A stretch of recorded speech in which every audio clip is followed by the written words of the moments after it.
feel about an 8.5. My voice still, Your voice still is great. yeah. It will follow.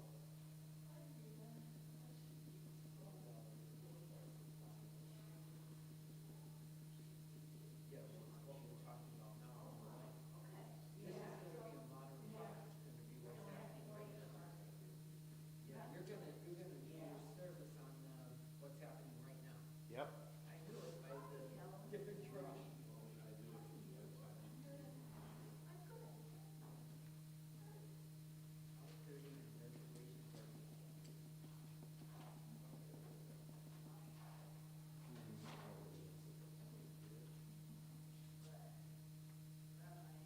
Yes. What's wrong?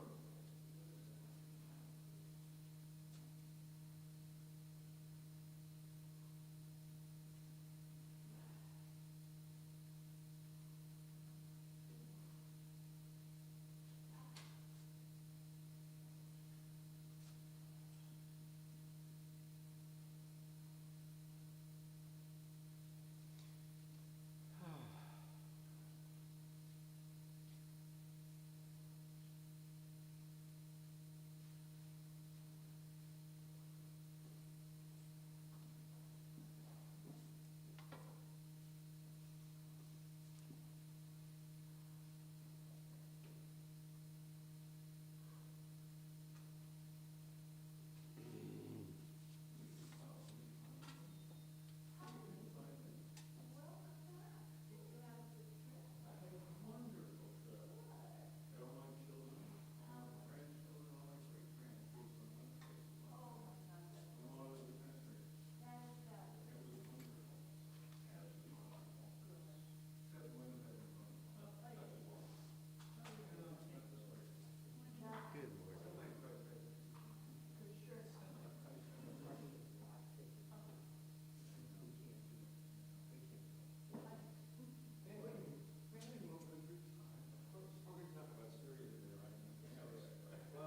I might get to Wales a little. Who cares? It's a long way. I have a document, this is an old Russian. My grandfather's, discharge papers in Russian on his brother. And I need to have it translated. You know anybody that, where I should go? You have old Russian translated, maybe the Russian of this thing. I called the Slavic department, you know, and I was getting a response. I tried to read, do you know Russian? It's Slavic Catholic. I don't have any idea. I guess I have to find an old Russian. Right? Yeah. Okay, that's what it really is. It does to me, and there's something in there, some little translation. Yeah. And it was rather interesting. What they said was, he said he was discharged with the potential of being called until he was deported. And how, rather than being annexed, what year was it? 1898. Yeah, that's amazing. So I want to verify that. Absolutely. That sounds fascinating. Because the common expectation was that Jews were grafted and kept until they were deported. Right. And that may not be correct. So that's one of the reasons I wanted to check that. Well, they were conscripted for 25 years. Yes, but my grandfather was. But that wasn't in force yet until Nicholas I. If we're talking 1897, we're not. 1898, he was released. The document was 1898. Oh, it might have already been then. We'll see. Yeah. How interesting. If somebody could. Yeah. Okay. Guess I'm gonna have to go dig up a grave somewhere and see if the guy might be willing to talk. Yeah. Or read.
try to help everyone make a little bit of sense out of what's going on right now. Oh, I'm happy about them making Hey, sense. even Because it's very nobody, crazy. nobody, Complicated. nobody knows. Well, Scary. we know what's happened, we don't know what's gonna happen. Yeah, we don't know the result that we. Well, and I want to help everyone try to understand, how did we get here? Luck. Luck. I mean, you know, what's happening there is changing the view of the Middle East. Iran seems to be the loser, and Russia seems to be. From your mouth to God here. No, pretty much. Yep. Yeah, Everybody in the Middle East is a loser except Israel. I don't know about that. No, I don't Saudi think so, Arabia, and- Saudi Arabia may be the beneficiary. And I don't think South. and- Probably Turkey.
Susie, are we okay to go?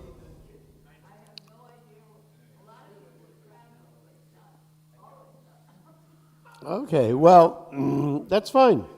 We are here and we matter, so we will proceed. What I want to do this week, so we've had a week full of craziness in the Middle East. And for those of you who aren't exactly sure what's going on or how we got here or what happened, I want to try to take today to explain some of the various dynamics within Syria right now. But I'll start off by saying, on another note, the Knesset today is, well, I guess they're 11 hours ahead, so I guess they finished for the day. They are discussing a bill that will move most of civil cases into the religious courts. Now, what this means is the Netanyahu government has tried over the course of the last months to limit the power of the judiciary in Israel. And if the Knesset votes to allow civil cases now to be heard in religious courts, that's going to be a big erosion of individual freedoms. The biggest loser there would be women, for sure, because women's secular rights are more than women's rights under a religious court. So women's rights will take a step backwards for sure if the bill ultimately goes through and is approved. Stay tuned. We don't know, but that happened today. Yes. When you say allow people to be free, I mean, they don't have to be unless one of the parties requires it. No, they're going to start moving. The question was, you said that I said allowed. The point is that civil cases will be moved. Some civil cases will be moved into the religious courts because they want to limit the power of the secular judiciary. Not good. Okay, so what I'd like to do today is let's go basically to Syria and let's try to figure out what happened this week and what it means, because you're getting a lot of information on the TV, and it's a little difficult to kind of sort out what happened and how we got here. Okay, we know clearly that Assad was deposed. He left the country. He's no longer the president of, he resigned. He's no longer the president of Syria. Okay, that much we know for sure. He is at the moment reportedly in Russia. He owns a number of different apartments and real estate in Russia and all over the world. So I'm sure he's not hurting. He has money everywhere. Billions that he looted from the Syrian people. So what happens when Assad left is that Syria is now fractured. In much the same way when Saddam Hussein was forced out of power and then killed, Iraq splintered. Iraq and Syria are both made up of various different factions of people, all of whom want something different from the government and from the country. When Hussein was in power and when Assad was in power, both Syria and Iraq at the time were relatively stable. They were relatively stable because Hussein and Assad were brutal, brutal dictators. And anybody who got out of line was imprisoned and killed. So the various factions who were against each other in terms of interests basically behaved because they knew if they got out of line, they were going to be imprisoned and killed. So both Hussein and Assad accomplished the same thing. Syria, up until recently, had been mostly stable politically. But it was because Assad was brutal, absolutely brutal. And he imprisoned and killed hundreds of thousands of Syrians in order to keep everyone in line and keep everyone together. Iraq, after Hussein, split, fractured into the various minority positions who were in Iraq, and it really still hasn't recovered. And so we're going to have to see what happens to Syria right now. We just don't know. There are several different competing rebel factions in Syria right now. So you have here on the western coast here, it's called the HTS, and they are Hayat Tahrir al-Sham. They were known in the past as the Al-Nusra Front. Now, they are led by Abu Muhammad al-Jolani, who is, for all practical purposes, the most visible person in Syria right now. He wants to form a new government, and he wants to be respectful of various people's rights within the country. That's the good news. Okay. You have the you have then here the Syrian National Army up here in the north and the northwest. They are sponsored by Turkey, and their primary job as rebels is to keep the Kurds from establishing a state. So if we look here, Kurds live here. And the Kurds want a separate state. Turkey does not want them to have a separate state because it would mean giving up part of southern Turkey to form a Kurdish state. So Turkey doesn't want that. So they sponsor the Syrian National Army up here. All right. To the right here, SDF, we have the Syrian Democratic Forces. They are American-backed rebels, and they are in support of a Kurdish state. There are a number of prisons here in the north that house ISIS members who were taken into captivity and imprisoned. There are 2 Russian military bases here in, I think it's Latakia, I think is how you pronounce it, and Tartus. Okay. At the moment, the aerial pictures have shown that Russia has mostly taken its heavy arms out of those bases. But apparently, the soldiers manning those bases are still there.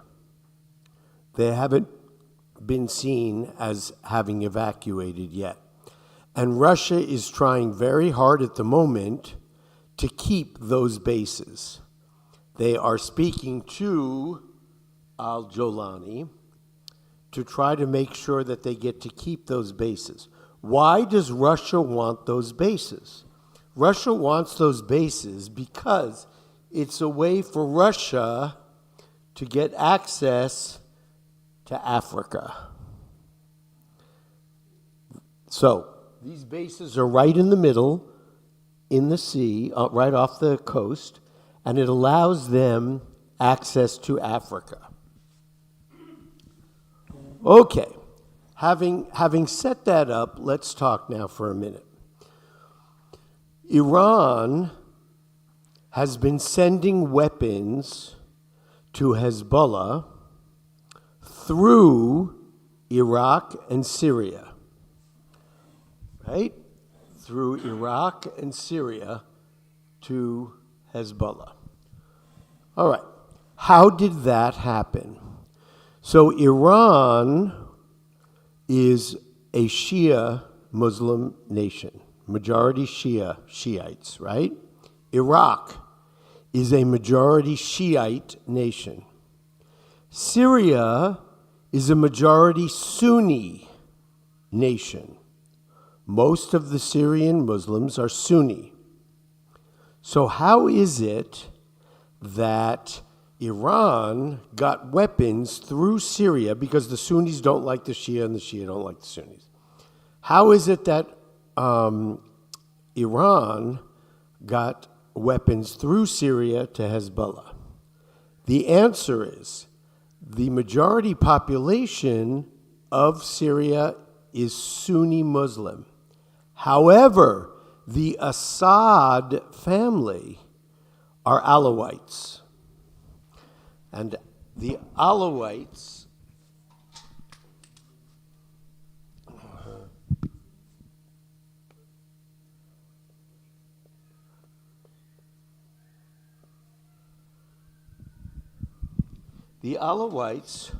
are a minority subsect of Shiites.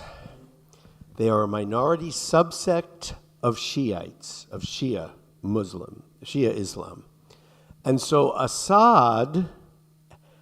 Bashar Assad, who just left, and his father, Hafez Assad, who took over in 1970, and was as brutal as Bashar, if not more even, was very, very sympathetic to Iran.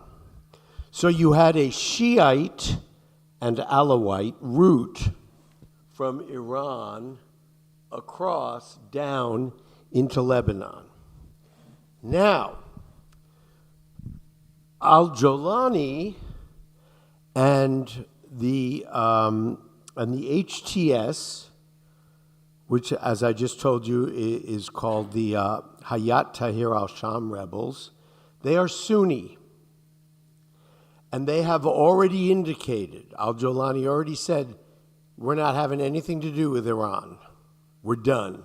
Iran's not going to be part of this situation any longer. So as Sunni leaders now of a Sunni majority country, Iran has now been left out. They can't get arms to Hezbollah anymore. That's good news for sure. We don't know what al-Jolani's going to do. His talks so far, his speeches so far, have painted him as a moderate. He used to be a member of Al-Qaeda. And the United States has a several million-dollar bounty on his head as we speak, 10 million on his head as we speak. However, he has said publicly that he has moved away from the Al-Qaeda philosophy, and he has become much more moderate, and he wants to lead Syria and allow everyone freedom of expression. We'll see. Way too early to know if any of that's going to happen. Way too early to know if any of that's going to happen. Okay. As far as Israel is concerned. So when the Arab Spring broke out in 2011, and there were protests all around the Middle East, protests began against Assad in 2011. How did Assad deal with it? He called Russia, he called Iran, and they swiftly came in with the military, and they put down all the protests. So Assad stayed in power. Why did they do that? Because Assad was basically a figurehead puppet for them. They could enact their ambitions in the Middle East because Assad would let them. Russia could have bases in Syria. Iran could smuggle weapons. Assad could smuggle in drugs. And so Iran and Russia propped him up and helped him because they needed him. Okay, why did the rebels pick this time to go after Assad again? It has to do with Israel. Because in October, late October, as you know, Israel bombed Iran. And Israel severely took away Iran's military capabilities, especially with missiles. They bombed all the missile sites, all the missile factories. They were able to get one nuclear situation as well. So Iran's military capabilities were severely degraded. Russia is in the middle of a huge war with Ukraine. All of their assets are going to Ukraine. So the rebels, once Israel invaded and took out Iran's ability to respond, the rebels looked at this as a huge opening, and they began moving. And as we all know, they moved very quickly, and they took over things very quickly. As they began to move, Assad called Russia, and he called Iran and said, "Help, I need you guys to help." And Iran said, "Sorry." Russia said, "Sorry." And then Assad started calling all the other major players in the Middle East, "Help." And everyone by that time said, "Nah, we're not helping." And so that's when Assad knew, okay, we're done. And he called Russia and asked for safe haven. Russia sent a plane in the middle of the night, and Assad was gone, and in Russia, before anybody knew, he was even gone. Lana. No, I'll just ask the question.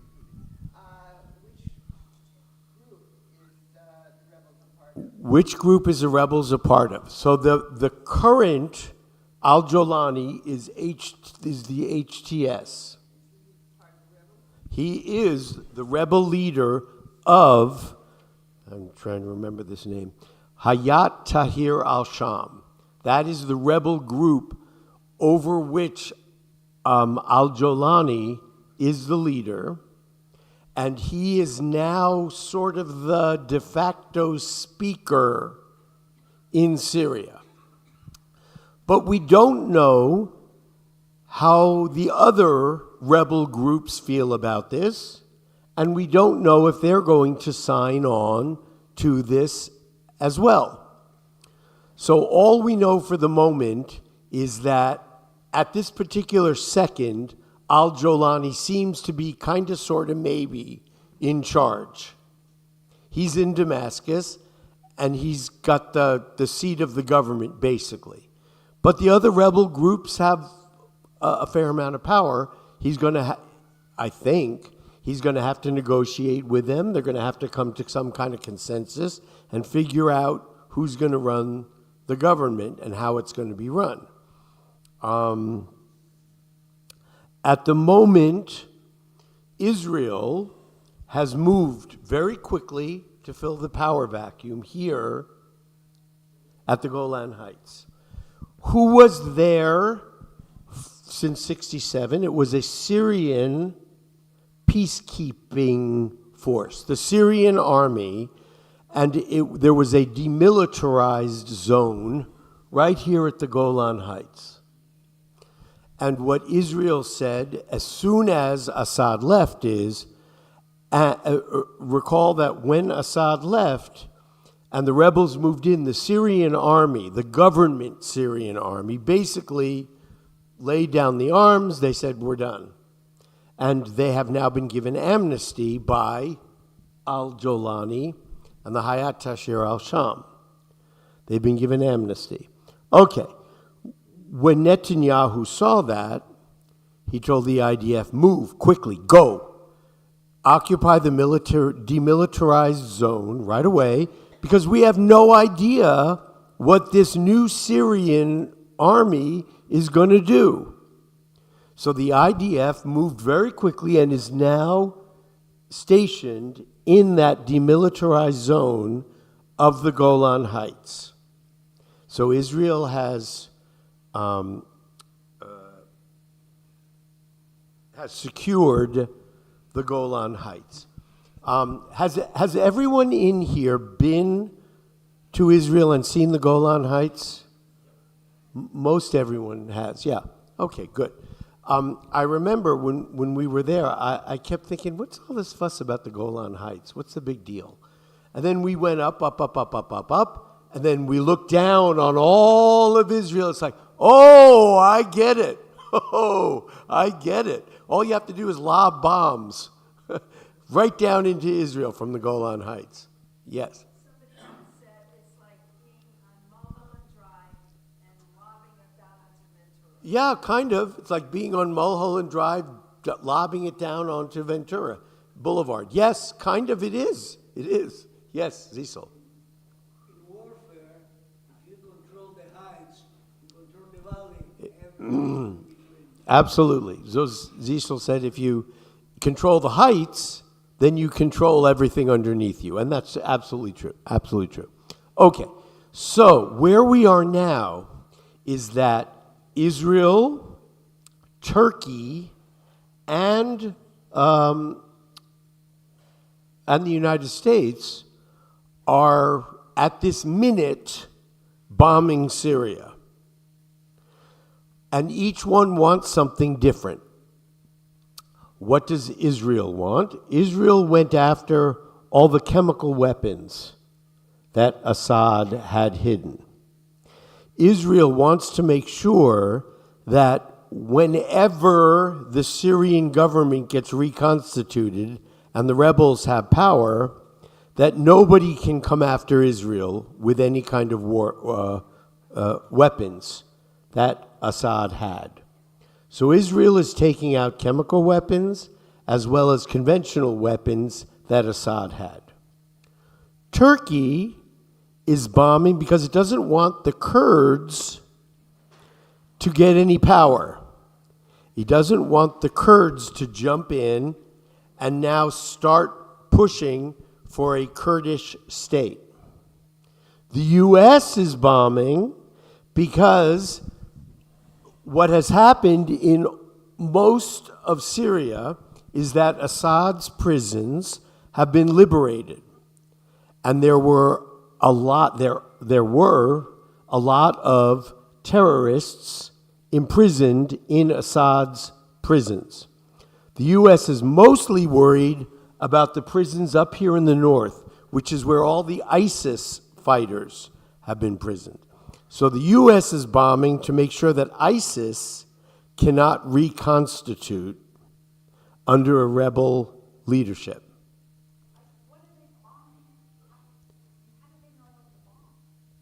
So the question is, what are they bombing? How do they know what to bomb? So, first of all, we know about Israeli intelligence. It's insanely good. So they know where all the weapons of mass destruction were, the chemical weapons, etc. So that's where Israel is bombing. We know that. In terms of Turkey and in terms of the U.S. has tremendous intelligence as well as to where whatever ISIS strongholds still exist up in the north, and because the United States sponsors the Syrian Democratic Forces up in the north, that they have intelligence on the ground where ISIS fighters are and how they could possibly reconstitute under a new rebel government. Okay. And Turkey has had its eye on the Kurds here in northern Syria forever. And so they want to make sure that the Kurds don't push for a Kurdish state. They regard the Kurds as terrorists. Do we? No. Absolutely not. Nope, we don't. So the question then will become, Al-Jolani has a $10 million price on his head. That will maybe be lifted now that he seems to be more moderate. If he wants to work with the U.S., I don't know. We just don't know the answer to that question yet. At the moment, everyone is bombing the heck out of Syria, and they're not doing anything. They can't. They don't have anything that they can do. They just have to sit there and take it and see what happens in the end. But we just don't know what it's going to be like. So my question was about Lebanon, because my understanding was that Lebanon was sort of a Syrian state. My question is about Lebanon. So my understanding was that Lebanon was more or less a Syrian state. I wouldn't say it was a Syrian state, but Lebanon was heavily influenced by Iran and Shia Islam. Remember that until Israel went in and severely decapitated Hezbollah, I mean, they're still there. Hezbollah is still there. Israel's goal was to make Hezbollah simply a political party and take away its military capabilities. For the most part, they accomplished that. For the most part, they they took out, as you well know, they took out every leader. As soon as the leader rose to power, the next day he was gone. And so what Hezbollah has done in recent weeks is to donate money and help rebuild Lebanon. And they have been pushed back to the Litani River. For those of you who don't know, so there is a dividing line there called the Litani River. And under the original UN agreement, way back, the southern part of Lebanon here, south of the Litani River, was supposed to be monitored by Lebanese forces so that northern Israel would be safe. It was like it's kind of like a demilitarized zone again. But over the years, that didn't happen. And Hezbollah created all kinds of tunnels and weapon launching facilities south of the Litani River.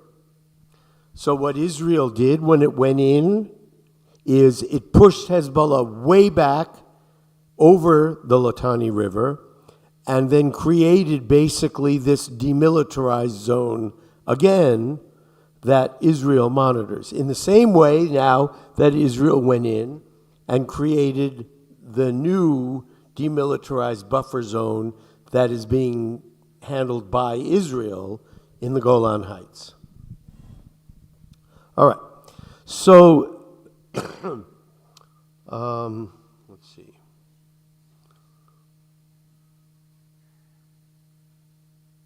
Okay. So I would say basically the thing that we don't know enough about is now we have a majority, a Sunni leader in Jolani who is at the moment the only person we can say, well, he's the head of whatever's happening in Syria. He's like the head guy. He has claimed that he has now become a moderate and that he wants to ensure that all factions, there are 10% of Syrians are Alawites. The majority are Sunni, 10% are Alawites, who are a subsect of Shia Islam. And then you have some other smaller sects as well. The Kurds are about 10% of the population as well. And so we are faced with a situation again. The only Shiite nations are what? Majority Shiite. Iran and Iraq. You have Bahrain also, and I think Azerbaijan. But basically Iran and Iraq. The rest of the Muslim world, everywhere else, is Sunni. And Sunnis and Shias don't particularly like each other. And do we recall why that is, what that's about? Believing about the brother-in-law somebody who came after Muhammad. About the brother-in-law, very good, very good. When Muhammad dies, the next 4 people who take over, he didn't leave a successor. The next 4 people who take over are called the rightly minded caliphs. The first 3 are associated with Muhammad. So Abu al-Bakr, the first rightly minded caliph, was his father-in-law. So no blood relation, but associated with him. The same with the next 2. Omar and Uthman. The 4th, Ali, is his blood-related cousin. So, according to Shia Islam, whoever leads the Shiite world has to be a blood relation descended from Ali and then traced back to Muhammad. So Ayatollah Khamenei at the moment is considered, he traces his lineage back like 40 generations or whatever it is to Ali. So there's a blood relation there. In the Sunni world, there is no one leader who speaks for the Sunni world. Sunni religious leaders are basically elected. Abu Bakr was elected to succeed Muhammad, as were the next 2 rightly minded caliphs. The elders in the community decided that they were most qualified to lead Islam after each one had died. And of course, as we just said, in Shia Islam, that's not the case. It has to be hereditary. There has to be a blood relation. Okay, yes. You said the Alawites are an offshoot of the Shiites. How are the Alawites different from the Shiites? So, Alawites absolutely trace their lineage and have respect for Ali, who was the 4th rightly minded caliph, and they don't revere the first 3. Alawites seem to be a much more moderate and secretive. The Alawites are pretty secretive. People don't really know a lot of information about them. But they seem to be slightly more moderate, and they keep to themselves. Many of them in Syria live in extreme poverty. Clearly, Assad did not. Okay, by evidenced by his garage, had Lamborghinis and Aston Martins and Ferraris and all kinds. You've seen this on the TV this whole week. They were looting his palace, just like they did with Hussein, and they were looting his, all kinds of things. So that's all I can tell you, because there's not a lot of information about them. They're very secretive. Okay, so I hope that that helps a little bit, that we can sort of understand. The big piece of information that most of us didn't know is the reason why Iran was able to have so much influence is because the Assads were Alawites, and they were sympathetic to Shia Islam, even though the general population was vastly majority Sunni. And that's how it got arms to Hezbollah. That route now, that it has been cut off. So Iran is severely limited now in the Middle East compared to what it was when Assad was there. And so is Russia, because Russia doesn't know if it's going to be able to keep those military bases or not. We just don't know yet. The next weeks and months will help us clarify the influence that Russia and Iran are going to have. But al-Jolani has already said emphatically, Iran is out. We're not doing business with them anymore. It says it has nothing to do with that, but Tarsus, is that Tarsus, like Saul of Tarsus? The question was Tartus. Is that like Saul of Tarsus? You know what? That's a really good question, and I don't know the answer to that. We have a difference in Hebrew of Right. I'll have to look that up. I don't know the answer to that. That's interesting. Yes. How did the original Assad become the head of the country since he was from a minority group? How did the original Assad become the head of the country since he was part of a minority group? I believe it happened.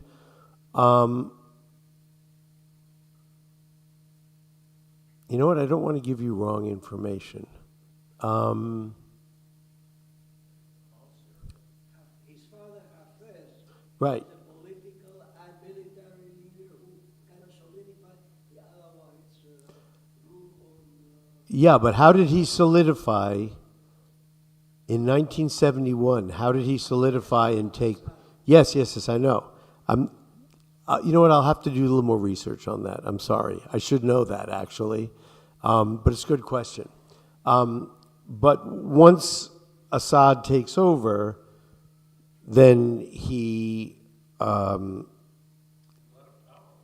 a lot of power, and he used it to hold the country and make it a stable country. That was, as I started out the conversation, that was the good news. The bad news was, in order to do that, he had to brutalize the population and absolutely terrorize people, lock them up, kill them if they didn't fall in line.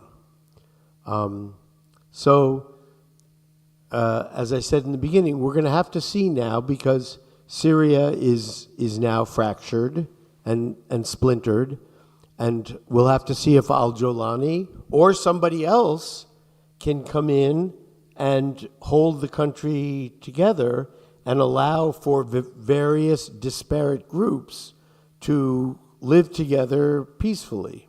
We just don't know. We can say for sure that Israel is going to watch out for Israel's interests, for sure. I don't see this demilitarized section of Golan being given up. That's going to stay under Israel's control, I expect very strongly. I get this Israel Good News. Yes? You get that? No? Well, you might want to read it to the group. Can I give it to Sure. What is it? you? It's all about what Israel did in Syria. Okay, so let's take a look at this. All right. All right. So, Israel Good News. Okay. I can't vouch for what I'm about to read. I don't know. Okay, so I'll read it to you, but I can't vouch for its accuracy or. I'm not sure how much attention this has gotten amidst our endless wave of news, but for those who haven't noticed, over the past 2 days, Israel has been conducting an unprecedented aerial operation, unparalleled in decades, aimed at destroying the army of an entire nation. Okay, we know mostly that's true. With more than 250 airstrikes, the Air Force is dismantling Assad's military. That's true. Tanks, planes, helicopter, ships, air defense systems, missiles, military factories, intelligence facilities, and everything else the Syrian army has built and maintained for decades is being destroyed as we speak. Okay? That's true.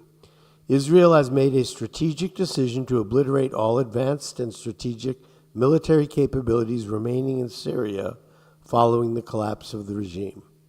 If this operation succeeds, the new rebel-led government will have to start from scratch, armed with M16s and Kalashnikovs, that's the Russian rifles, rebuilding their military capabilities as a new state. The Air Force has destroyed Syria's entire fleet of MiG-29 aircraft, 30 planes. What's happening now in Syria is extraordinary in scale. Dozens of fighter jets and helicopters, dozens of anti-aircraft batteries and radars, tactical ballistic missiles, and long-range rockets. Weapons depots and sites for the production and development of military equipment. Everything Assad received from Iran and Russia in recent years has been destroyed. Intelligence, headquarters, and air bases. Well, it sounds right. I mean, 250 airstrikes is correct, and we know that they have been going after military targets, so let's hope that that is true, because then the rebels will not have the capacity to attack anywhere. I mean, they're going to have their hands full putting Syria back together again, assuming that nobody invades Syria now when it's weakness and tries to take it over.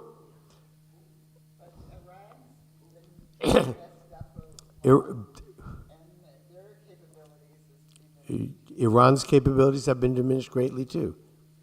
What was the question about Assad coming to power in 1970? It was under what circumstances did he come to power? Oh, you have an answer for us. Good. Yes, extra cookies. On November 13th, 1970, Minister of Defense Hafez al-Assad effected a bloodless military coup, ousting the civilian party leadership and assuming the role of president.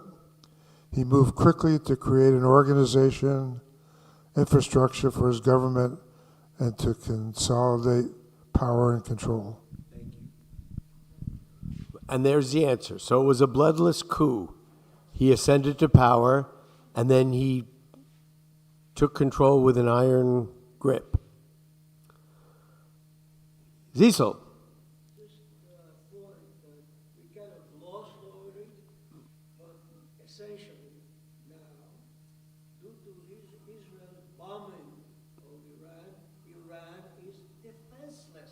Israel took out all. Yes. So Zisel says we kind of glossed over a little bit, but Israel's bombing of Iran made Iran mostly defenseless. Israel took out their ability to fire missiles and, the Middle East, we are watching the Middle East being redefined. And the entire power structure of the Middle East, as we are sitting here, is changing. Who are the major players? Who are the minor players? The one player that seems to be set up to gain more power than before is Turkey. Turkey is set up now to become a major player in a way that Turkey wasn't a major player before. Yes, Lana. And we also have the Abraham Accords and all these countries that are aligning with Israel. And we also have the Abrahamic Accords, which has changed the face as well. I mean, who knows what's going to happen now? Saudi Arabia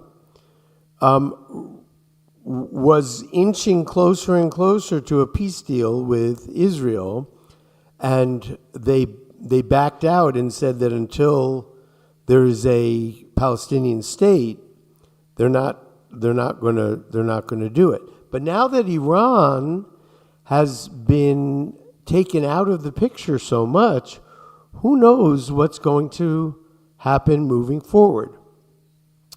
I think there is also I have read some articles that have said that when Trump takes office, Trump and Netanyahu will have some type of agreement whereby Israel will take the West Bank for itself, and the United States will allow it to do so. At the moment, it's just conjecture, 100% conjecture, 100% conjecture. We know nothing about that. It was just some conjecture online, and we'll just have to see. It's Saudi Arabia was negotiating for the United States to protect itself from Iran by doing something and allowing Saudi Arabia to have a nuclear program. Saudi Arabia was negotiating to protect itself from Iran, some kind of nuclear program. To make an arrangement with Israel. Now that's gone. Now the threat from Iran seems to be gone, so we'll have to see. Yes, Cecil, final comment.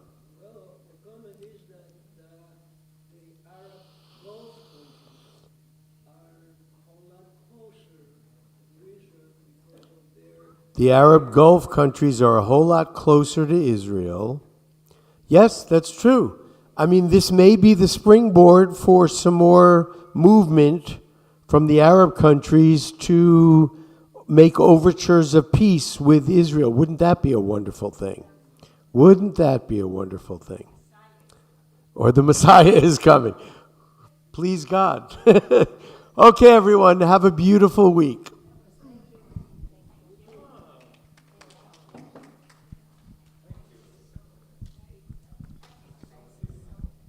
Oh, thank you. That's very sweet of you. Thank you.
Good morning.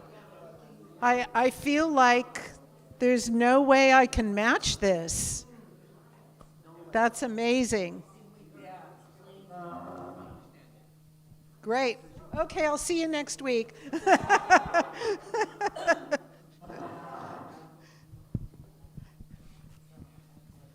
I mean, I really have to hand it to him because so much of this is not really so easily understandable. But that is terrific.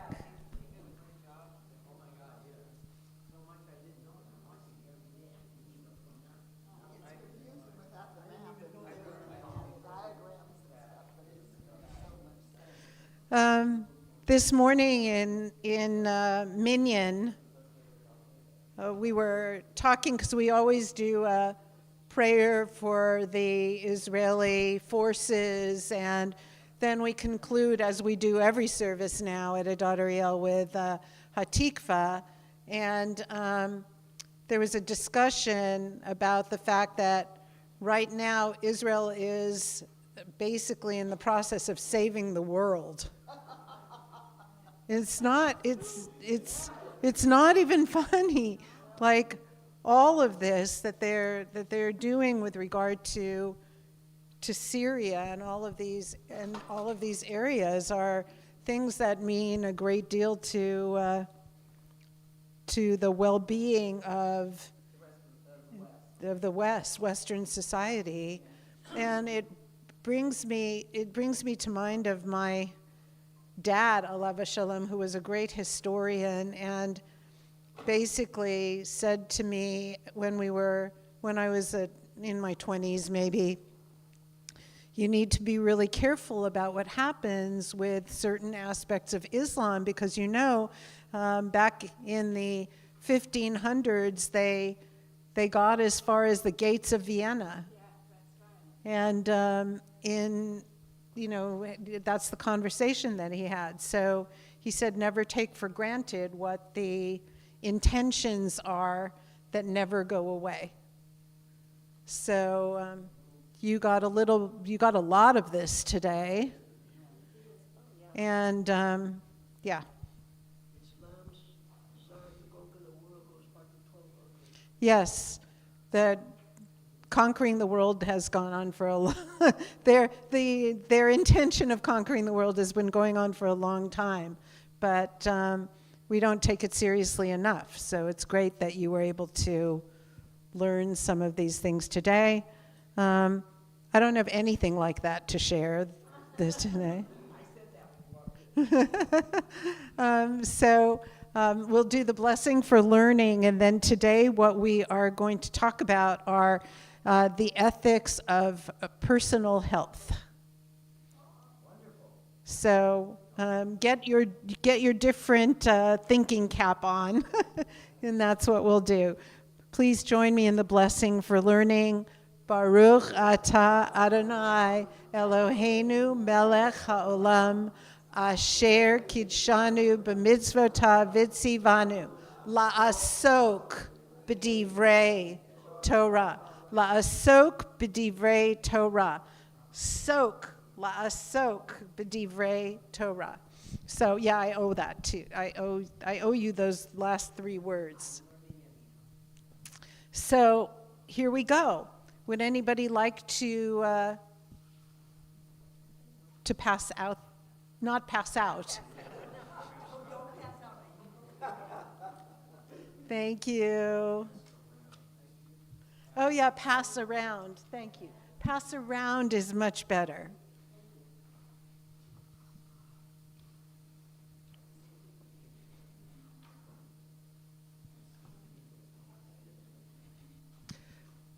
So, today we have this parsed out based on where these texts might come from. So, health is discussed, personal health is discussed in Judaism in just about every kind of Jewish text that we have. So before you read all of these things, let's talk about it for a minute. So what I want to do is I want to ask you why would this question of, she needs one. They, two maybe. Why would this discussion be so prevalent in Jewish life? And this is a question with regard to ethics and the way that we function ethically. Why is this so important? What happened to the other mic? This is my guess. It's like the face mask on the airplane. You got to take care of yourself before you can take care of others. Yeah, I like that. Thank you. So we might not think about ethics being related to self-care or self-concern, because don't read it all yet, folks. Put it down. Anyway, what happens is we tend to say, if we're thinking about ourselves, we're not doing the right thing societally. A lot of times that gets put on us, that, oh gosh, I'm being too self-centered, right? But we have to be self-centered, not solely self-centered, but we have to be self-centered. And who would expect of us to be self-concerned? Yes, absolutely. We are a creation of God, just like everybody else is a creation of God. And then we get taught. I don't know how we get taught just this way, but do mitzvot, do these things for other people. Always look out for other people. And in Judaism, in modern Judaism, we have become more concerned about other people than we are about ourselves. So now we are having a time when we need help, and we're looking around and going, where is that?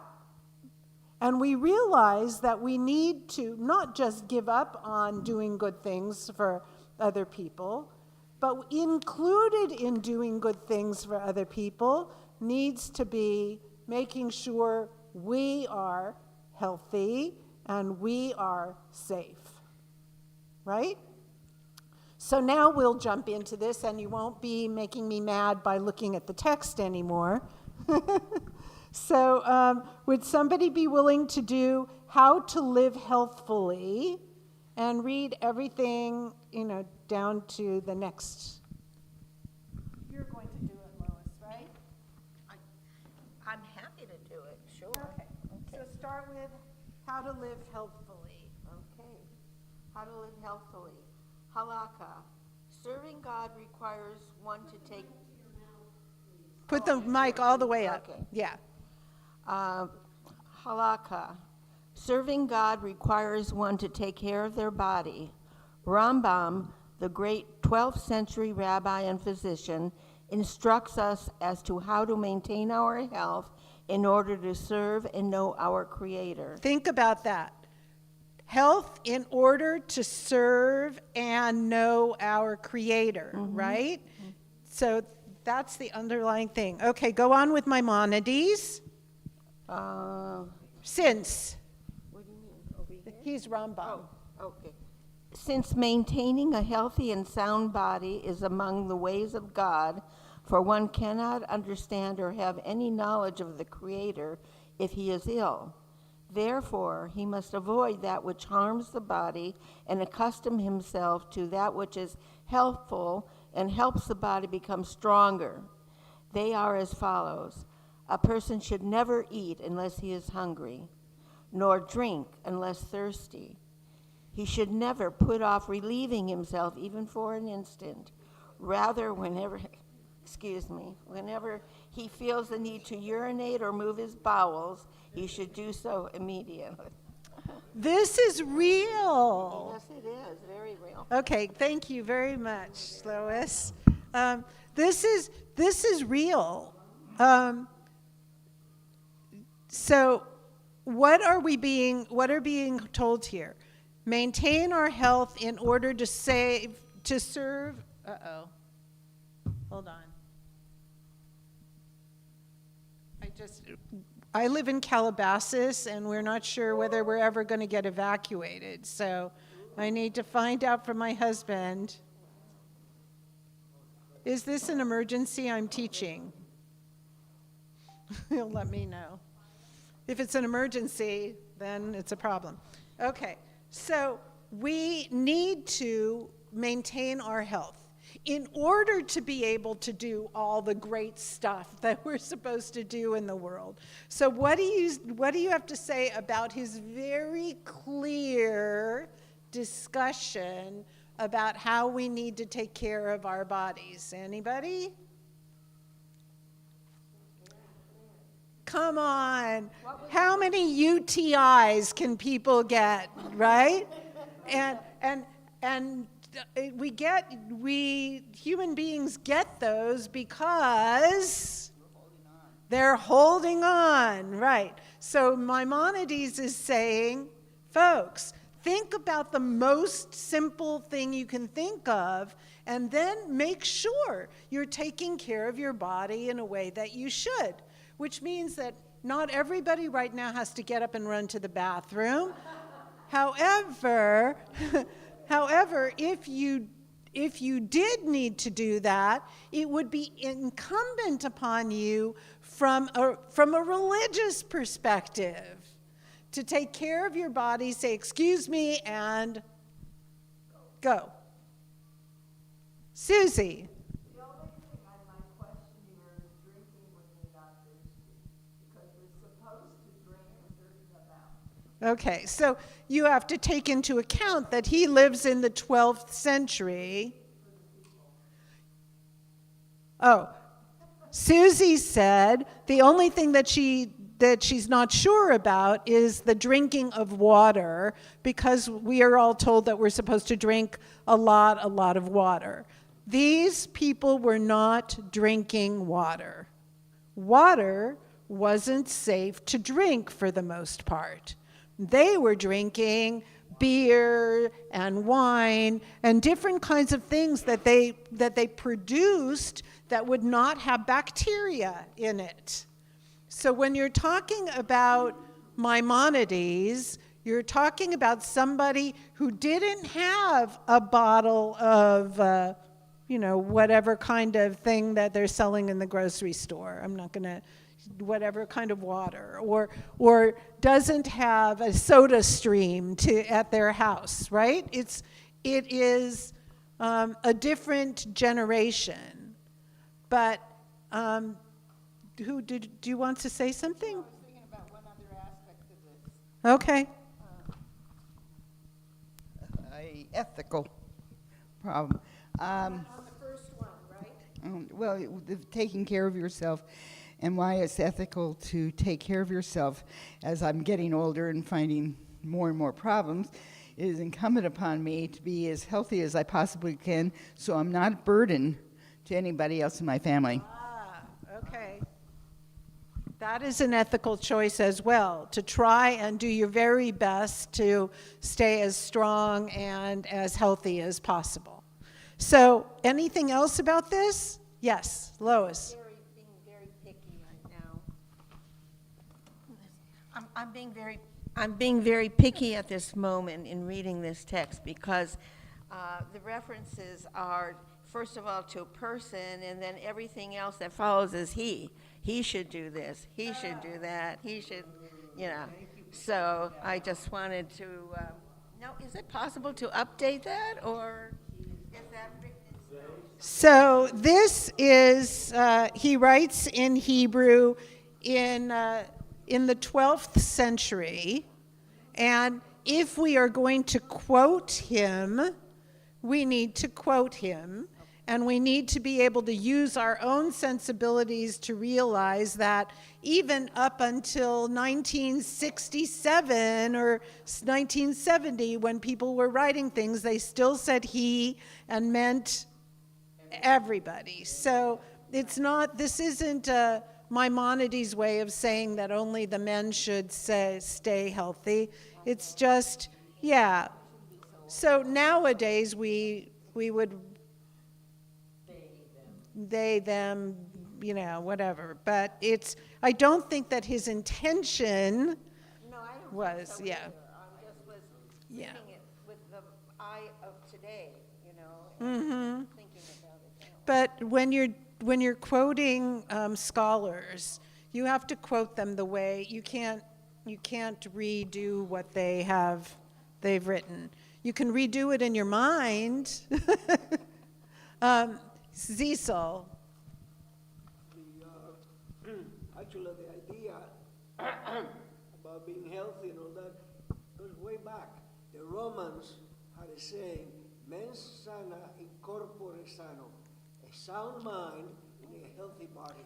Mens sana e corpore sano.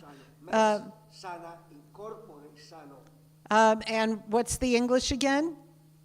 Healthy mind in a healthy body. Healthy mind and a healthy body. Well, the Romans preceded Maimonides, but the Romans did not precede the Jews. So probably this Maimonidean idea you will see in earlier texts as well. So now let's go to moderation. Moderation. And this comes from the Talmud. And I am giving it to you. I don't know if I can make it go all the way. Oh, yeah, look at that. Moderation is a timeless principle that can guide us in teaching the balance of life. Avadi Rabbi Natan, a companion volume to Pirkei Avot is Avot, one of the tractates. It's the words of the fathers offers a list and of, mothers. Ha ha. offers a list of that which is best in moderation. 8 things are hard on a person when done excessively, but pleasant if done sparingly: drinking wine, work, sleep, having wealth, sexual relations, bathing in hot water, sexual relations, and bloodletting. Okay. I have to add that bloodletting ended a little bit after George Washington's time. Right. So obviously, their medical responses to things are somewhat different than ours. Not, when you take a look at text, not all that different, but bloodletting is one of the things that they speak about a lot. But, so let's talk to this for a minute.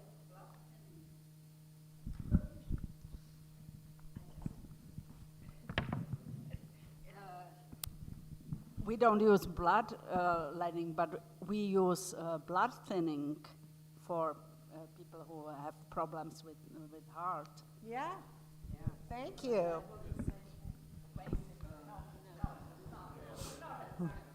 So, what is the idea?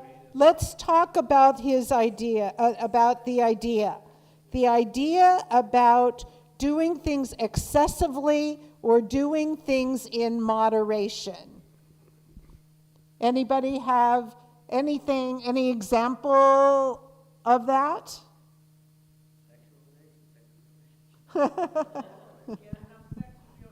So go ahead.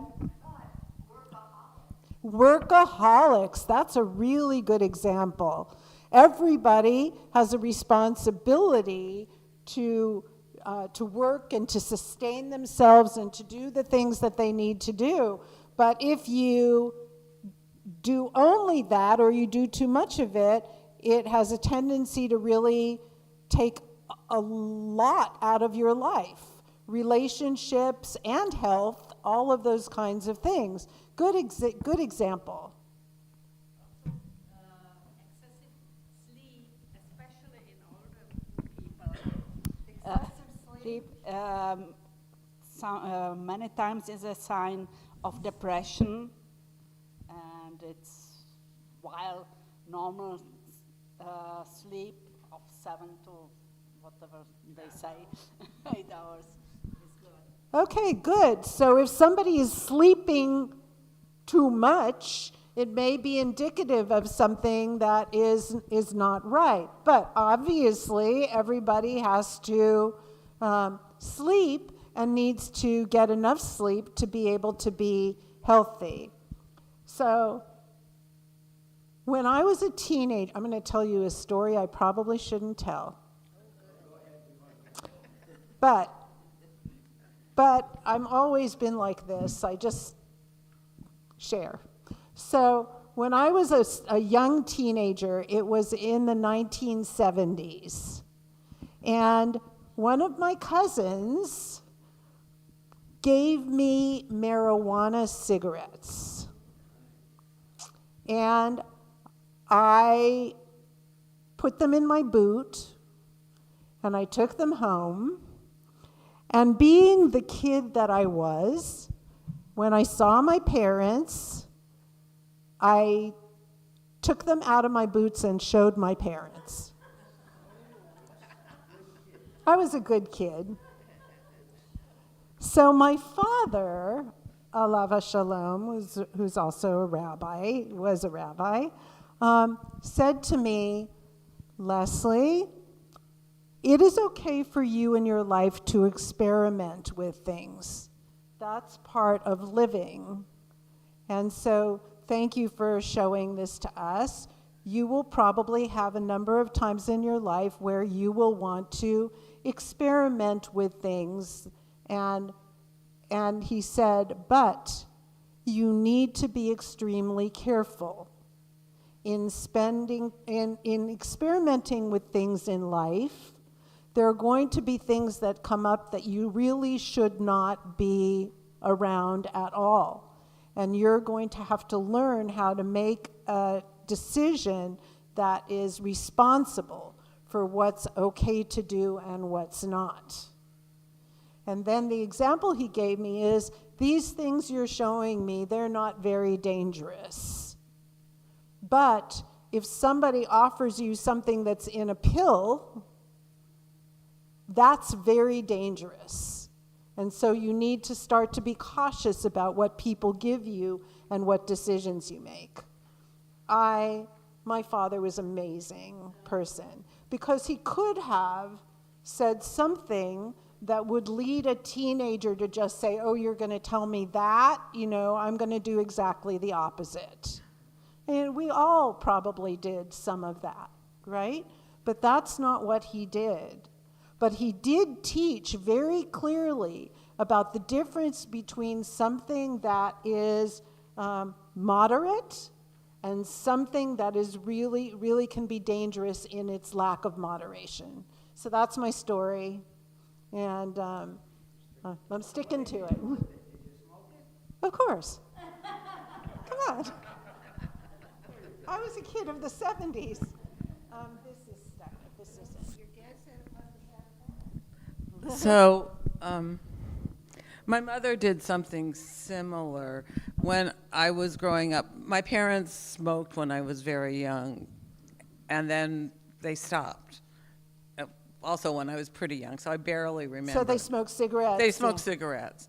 So, but my mother always said to me, so my grandmother found out, my mother started smoking when she was 12. And my grandmother found out, and she said, so my grandmother went and gave her a pack of cigarettes, and I said, I want you to smoke them all. But my mother didn't inhale, so it didn't bother her. Anyway, so she said to me, if anyone offers you a cigarette, tell me, and you want to try it, I'll get you some cigarettes. But don't take something from somebody else. So that was, So I'm sure that in each of our lives, you can think about 1 second, I need to find out if, is there anybody else who wants to share something about moderation versus, I know. I know, but I just want to make sure, since you've shared a few times, if anybody else. I'm not proud of it, but one time I ate almost 5 pounds of this candy. And I was so sick, throwing up. I was so happy. I said, now I am cured to being chocoholic. No, I am not cured. No, you're not cured. All right, these are really good examples. You get the last one, and then we move on. Okay, I've only had one experience with drugs, and it was a trip to the hospital, and they gave me something. I don't want to know what it was. It was so good, because I would have been addicted. She said that in the hospital, somebody gave her a medication that was so wonderful, she was glad that she didn't know what it was, or she would have sought it out at other times. Okay, so now we go on. So now we go on to who formed humanity. So I'm going to read this one. This is liturgy. So every morning in the Siddur, we read this. Have you ever marveled at the complexity of the human body? That's what this is about. Blessed are you, Adonai, our God, King of the universe, who formed man with wisdom, there's man again, and created within him openings and hollows. It is obvious and known in the presence of your glorious throne that if one of them were ruptured, or if one of them were blocked, it would be impossible to exist and stand in your presence even for a short while. Blessed are you, Adonai, who heals all flesh and performs wonders. So it's Baruch atah Adonai Eloheinu melech haolam, asher yatzar et ha'adam be'otzmo, and ten lo, what am I saying? The nikavim, chalulim, openings and hollows, and that's in our prayer book. And people put this saying about who formed man with all of these different kinds of veins and arteries and bowels and all of these things. Sometimes people put that prayer on the inside of their bathroom door so that they can give thanks to God for making it possible for them to use the bathroom and to be able to have their body function properly.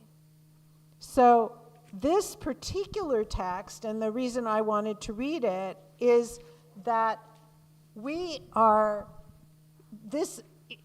prayer book, it says, if you've got a tummy ache, or if you've got some kind of a blockage or constipation or something like that, or if something is wrong with you and you don't feel good, it's almost impossible to give thanks for life. And it's certainly not very possible for you to get up and do all the things that you need to do if indeed you are having this problem. And so we thank God also for all of our veins and arteries and all of these kinds of things that God created us with, because contrary to the idea of you might be blocked or you might not be feeling well, whatever, we are created in ways that sometimes miraculously enable us to live and to grow and to do the things we want to do. So if you're in the bathroom and everything comes out okay, then you give thanks to God for creating you in such a way with all of these different kinds of parts of our body that generally work for us. What a miracle that our body is. Does that make sense to you? Okay, so anybody have a comment about that, the miracle of our body?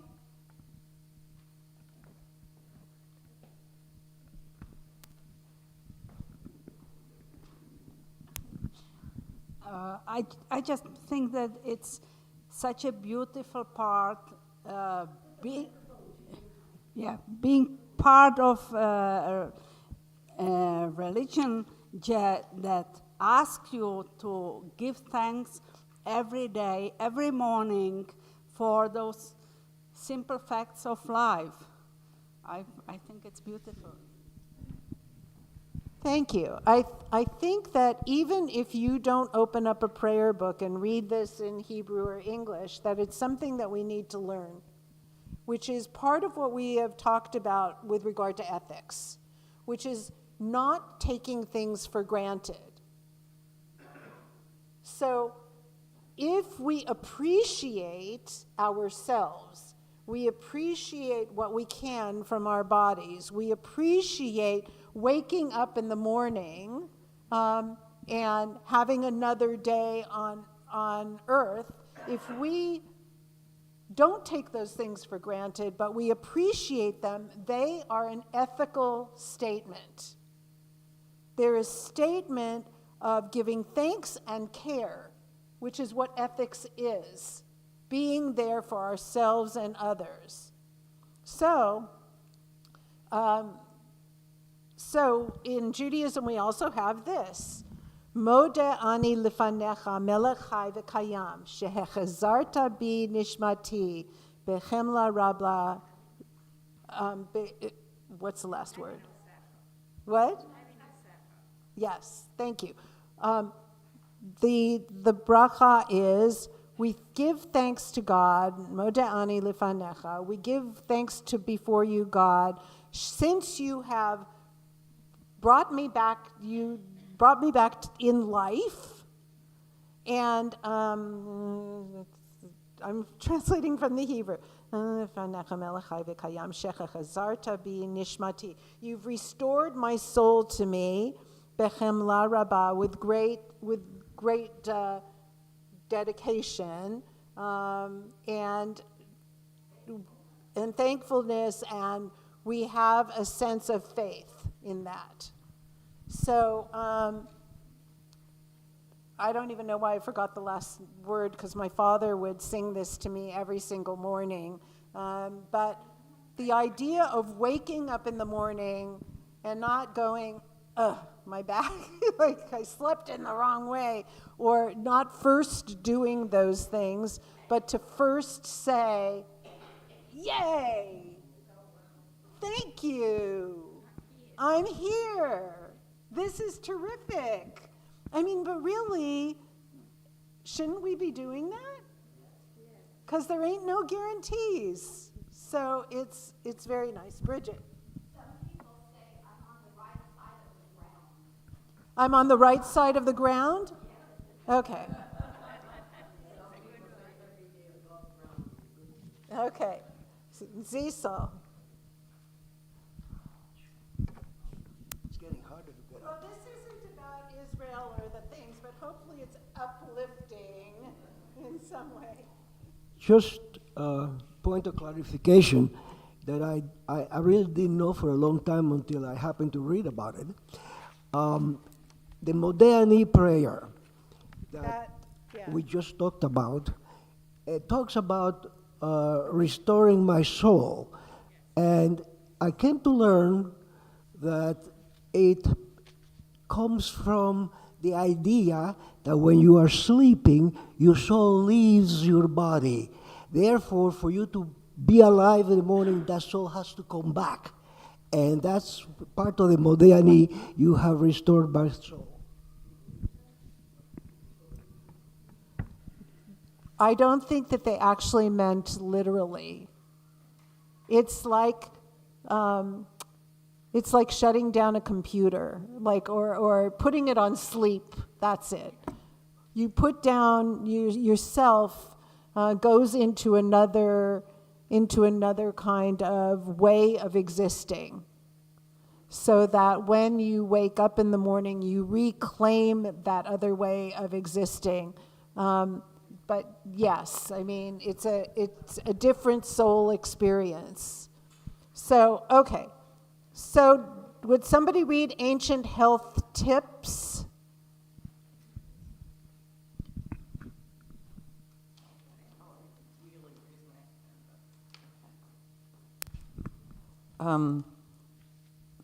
Talmud. Though Elijah was a prophet in northern Israel during the First Temple period, we nevertheless find him sharing his rule of thirds with 2nd century Rabbi Natan.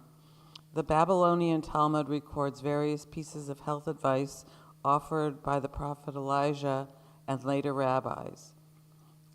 Elijah the prophet said to Rabbi Natan, that was like how many hundreds of years apart? In the Talmud, in the Talmud, rabbis of one generation will talk to rabbis of another generation, which means they take what those rabbis that came earlier said, and they have a conversation with that comment or that rule or that law. In this case, Rabbi Natan, who is millennia away from Elijah, is talking to what he learned from Elijah the prophet. Eat a third of your fill and drink a third of your fill, and leave a third of your fill, so that when you become angry, you will become full. If you do this, there will be room, as it were, for the anger. If you become angry when your stomach is full, you will be harmed. Rabbi Hia teaches one who does not want to come to a situation whereby he contracts intestinal disease should become accustomed to dipping his food in wine or vinegar, both in the summer and in the winter. Okay, so just in case you're going to get into a fight with somebody or an argument, or you're going to share something that's going to really annoy you. How many people here have been annoyed? Okay, so they're saying, don't stuff yourself with food. Be aware of what you're putting in your system, because if something happens that upsets you, or I would guess, they don't say this, or something that elates you so much as well, like that you're having an emotional reaction to it, having stuffed yourself with food probably isn't going to feel too good. So that, I believe, is what is being said about the health things. And if you are a person who gets a lot of tummy aches, you should dip your food in wine or vinegar all the time. Kills germs, right. So if you want to make sure that the food you're eating in the 2nd century or the 3rd century of the Common Era, you need to make sure you dip it. So a number of things that were salads, for example, that were other dishes that you might find where there is vinegar or wine mixed into them are sometimes pretty ancient concoctions, not just for taste, but for stomach stability. So I'm not going to ask you what you think about this, and if you get annoyed, you're really going to get sick to your stomach, right? If you've eaten too much. But let's talk for a minute about having health tips in your legal things that were written in Jewish life. Talmud is, for the most part, a legal text, but it also talks a lot about people's lives, which is why I love teaching it. So I love teaching it because it starts out with a legal question, but then it goes into what's happening in people's lives. And some of those I think we may have read together if you were here last year, like the rabbis who are discussing Jewish law, and one of their wives runs into the area where the rabbis are discussing Jewish law and says, "You cheated on me," in the middle of the rabbinic discussion. So Talmud is fascinating that way. But I want to know what you feel about this idea about getting health tips through these kinds of documents. Anybody have a comment about that? What does it say about our religious tradition? Do you remember that we read something about two rabbis who during Purim were eating particular fruit that like eating magic mushrooms? And if not, I'm going to teach you this all over again at some point. But and one of them tries to kill the other one. Do you remember this at all? Oh, good. I'll tell it to you again. So, and that stuff shows up in the Talmud as well. So what I want to know is what you think about having precious religious guidelines that also have these day-to-day discussions. Anything?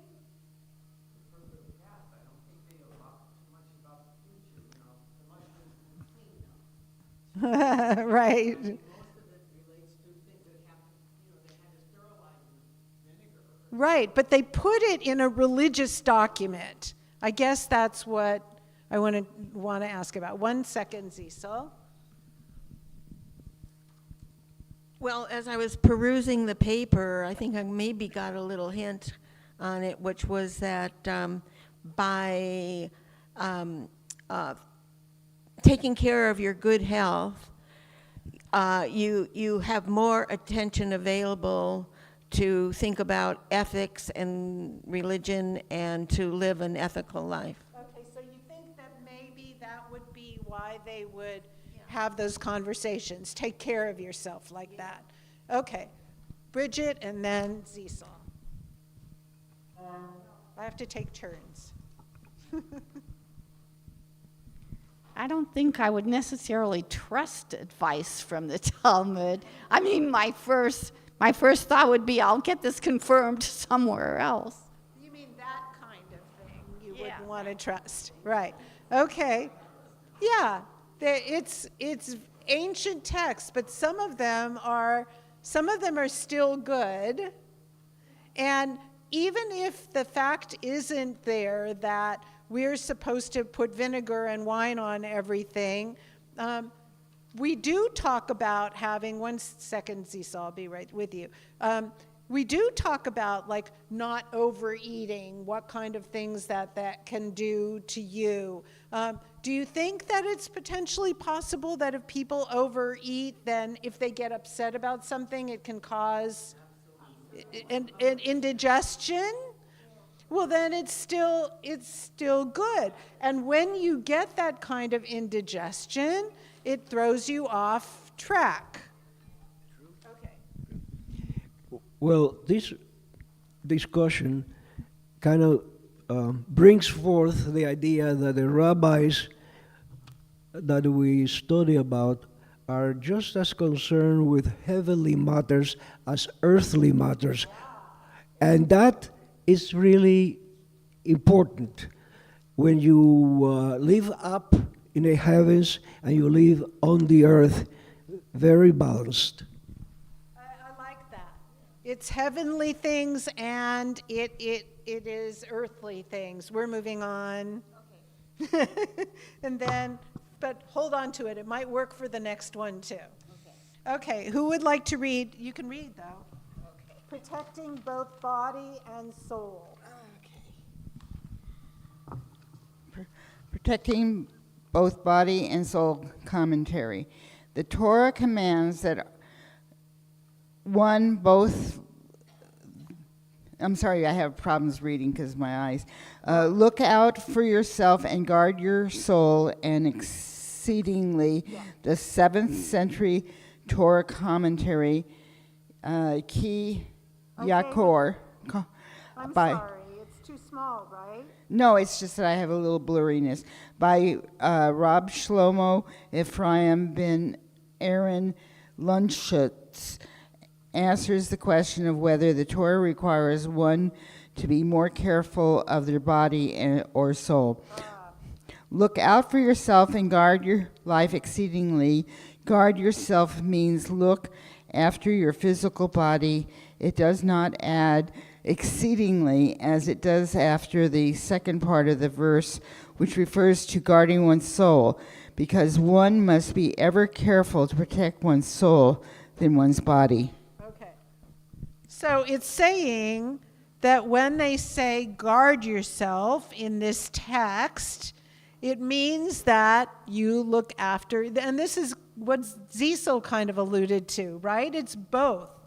When you guard yourself, you guard your body. But when you guard yourself exceedingly, you guard your soul. Because you really need to be a little bit more, when you stub your toe, you feel the pain immediately. When you have something that affects you internally, emotionally, relationship-wise, when you feel guilty for something, or when whatever it is that you feel that comes out of your soul experience, that is not an immediate thing that you can process, right? My toe hurts, I know my toe hurts, I know why my toe hurts, I know what I kicked into. My soul hurts, it takes me a little bit more time to figure that out. So that's why the rabbi said, you need to guard yourself, and that means your body. You need to guard yourself exceedingly. It means the more difficult thing to understand the pain in. Does that make sense to you? I think it's kind of beautiful, actually, because we all go through those emotional times when we feel at a loss or sadness or anger or whatever, and we don't always know what it's all about right away. And in modern times, that's what therapists are for. Okay, so.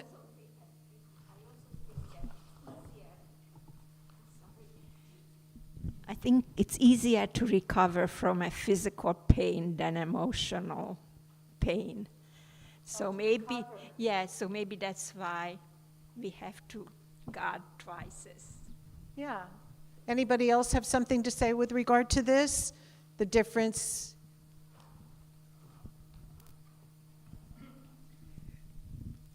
What I like to say,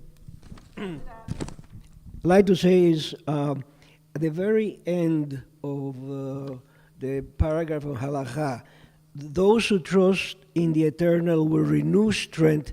They rise on wings like an eagle. Halakha. Under what title? Wisdom. We're not there yet, so I'm taking that back. Sorry about that. It means you're reading ahead in my text. Okay, we're at a father's wisdom. So would somebody read that, please? Somebody who hasn't read yet? No, wait. Kellen, come up.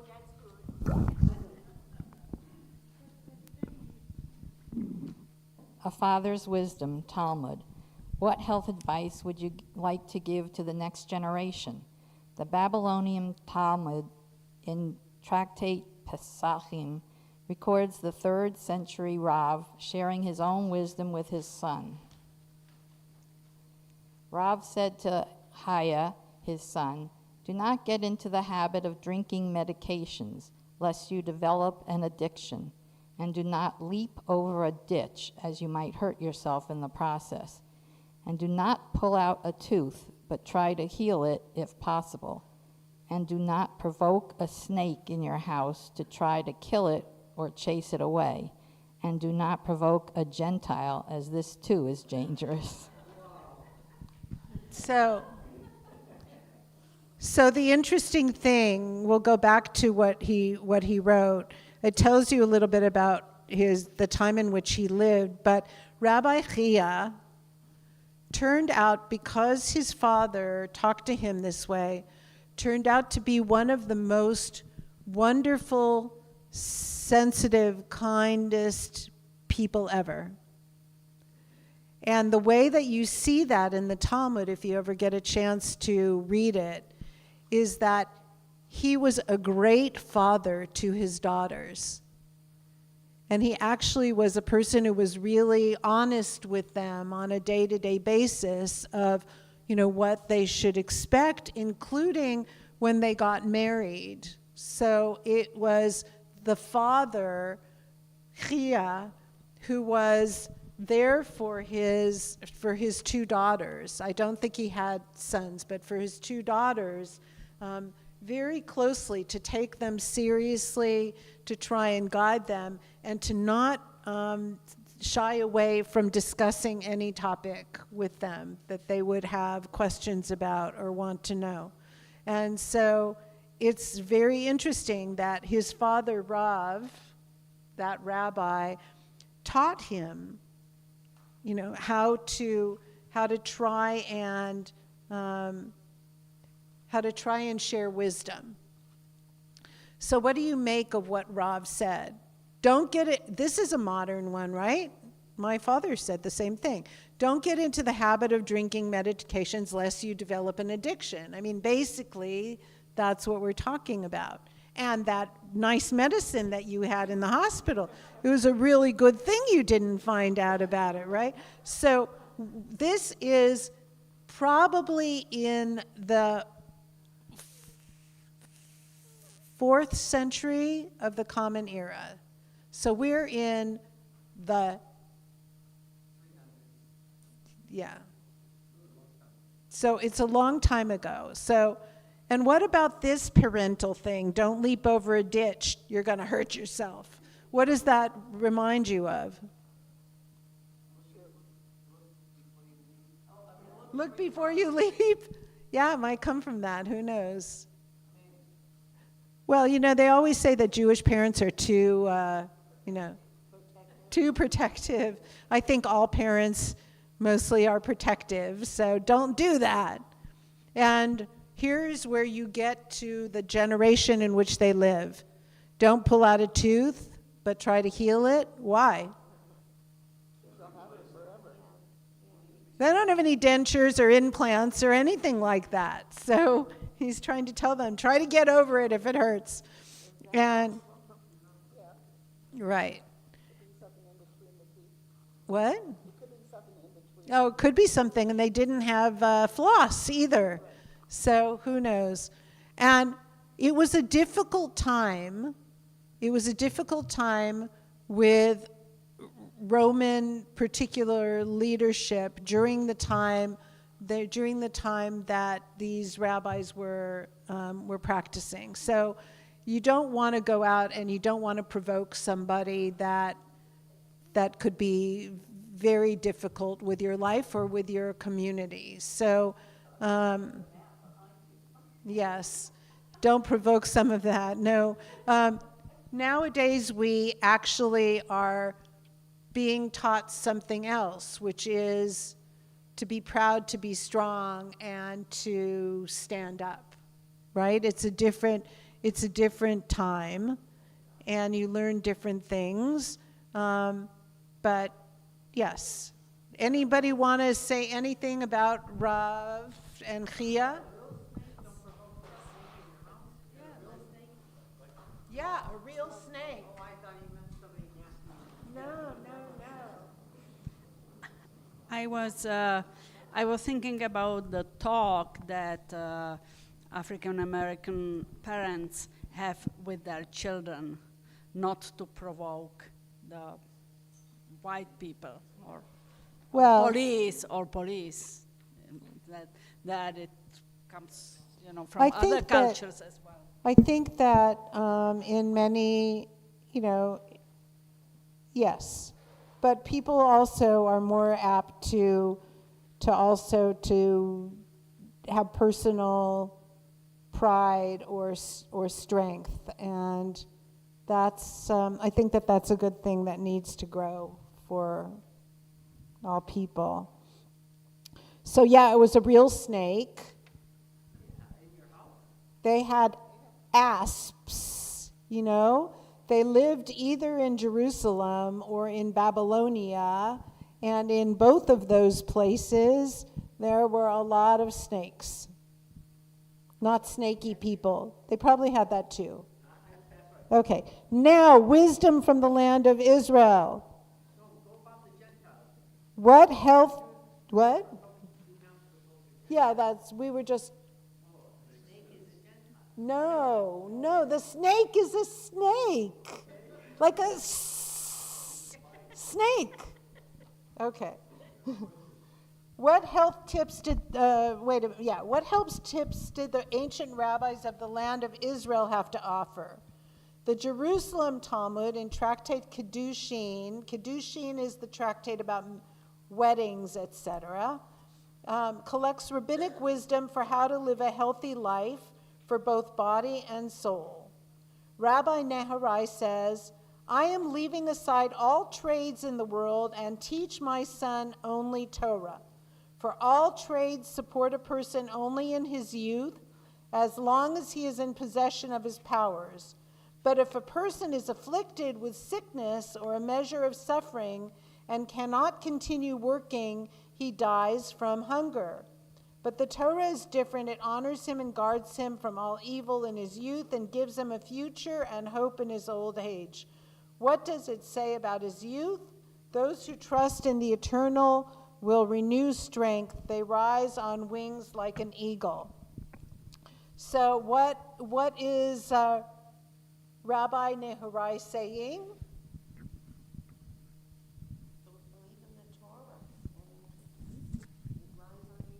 Teach and believe in that, and good things will happen. And don't do what? Don't have a trade. So this is something that is, I put it in because there are, of course, people like in Israel now where they've had to draft a lot of ultra-Orthodox Jews who think that it's enough that they're praying or studying. And this is the only place in the entire Talmud where I've seen this. Actually, if you talk about rabbis like Hillel and Shammai and Akiva, they all had jobs. They all had jobs, and they all taught and studied as well. They knew that they were responsible for having a trade. So this is the only place I have ever really seen this in the text. But I think we need to look at it a slightly different way. I know you want to say something too, don't you? I see it as conditional. It's not telling you not to have a trade. For all trades support a person only in his youth and as long as he is in possession of his powers. But if a person is afflicted with sickness or a measure of suffering and cannot continue working, he dies from hunger. Yes. So, but the father is basically saying, why bother with all of this? Because you don't see it that way. No, it's conditional. It's saying If you are ill. if you're ill and you have Torah, you'll be supported. If you are ill and you have Torah, you'll be supported in a different kind of way. Right. But if you're healthy and strong, you can have a trade and you can have both. Okay, that's an interesting way to look at it.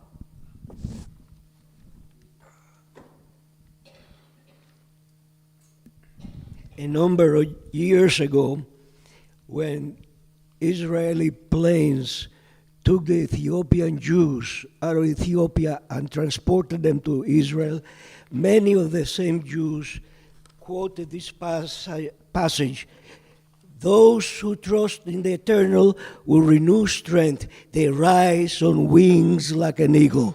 That was their mantra. They went to Israel on wings like an eagle. Thank you. And you were at the program for Ethiopian Jewry for SIGD. Absolutely. So generally, people have trades, but in order to stay healthy, the way that I read this is that in order to stay healthy, you need to have something external, which is what we've been talking about, like jobs or ways that we live, and also internal, something that's powerful in you, which is God and Torah, and to have that sense of security as well. And both of these things are things that we've been talking about with regard to ethics, because life balance is what most of these texts have talked about. The ethics that we need to take care of ourselves, to be ready to support ourselves in different ways, and that would what we do for other people. So now we get to, I think, the end. Nope, not quite the end. What time is it? It's what? 12:02. Uh-oh. Okay. Let's do this last one of the obligation to heal. And then you can hopefully take this home and take a look at your ancient health tips and body and soul. And you can see a picture that I gave you of a physician as well. So in order to do this quickly, I'm going to do it. Jewish sources locate the obligation of a doctor to heal with the obligation to save life.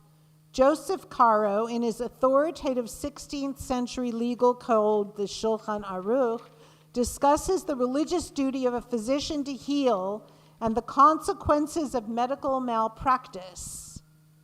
The Torah has granted the physician permission to heal, and it is a religious duty which comes under the role of saving an endangered life.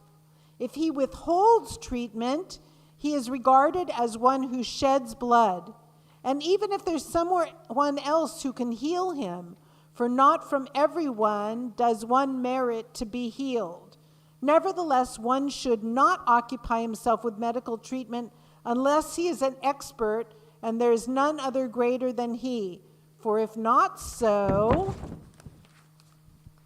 he is regarded as one who sheds blood. If one administered medical treatment without the permission of the Jewish court. So in other words, how do you become a doctor? A real doctor?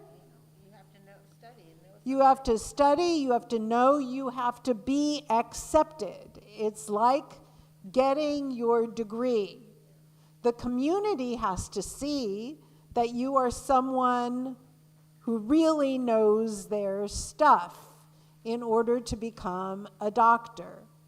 If you are such a doctor and you just say to somebody, I don't have time for you, you have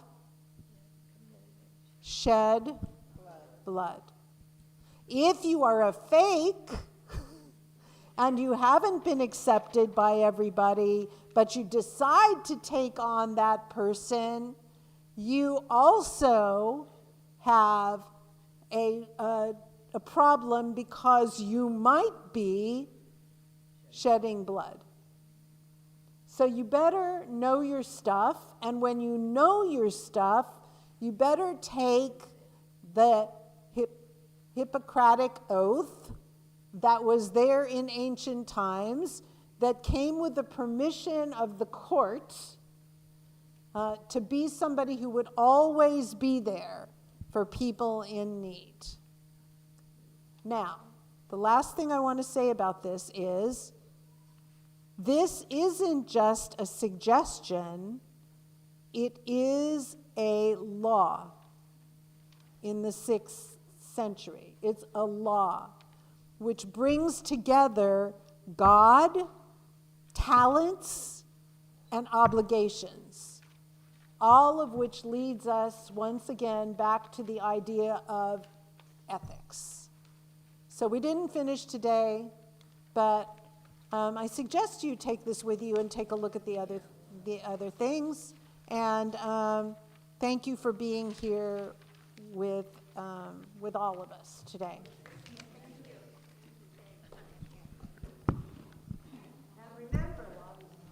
And remember, you have a right to take care of yourself and think of yourself. An obligation to do that, but not only for yourself, right? Rabbi? Yes. That brings.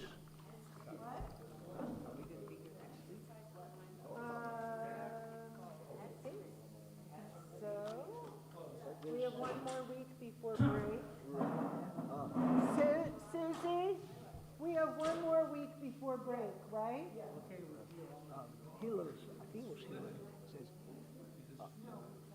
if I'm not for myself, what am I? Yeah, right. If I'm not for myself, what am I? But if I'm only for myself, what am I? Was Hillary, right? Right. Yeah, okay, good. I should have let